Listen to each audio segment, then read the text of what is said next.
மீண்டும் ஒரு முறை நான் புரட்சியை விதைப்பேன். புதுவையில் அரசியல் அங்கீகாரம் நிச்சயமாக கிடைக்கும். வடக்கு தெற்காக தொகுதிகள் பிரிக்க வேண்டும். தனி மீனவ பழங்குடியின அரசாணை வேண்டும். தனி மீனவர் அரசாணை வேணும். இபிசியில் 10 விழுக்காடு வேண்டும். இதற்காக களமமைப்போம், போராடுவோம். நாளை சாலை மறியல் அல்ல, தொடர்வண்டி மறியல் போராட்டத்தை தொடர்வோம்.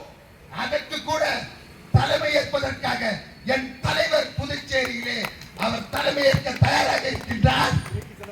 சிறைக்கு செல்வதற்காக என் வீரம் மங்கை கோ தீபா அவர்கள் தயாராக இருக்கின்றார்.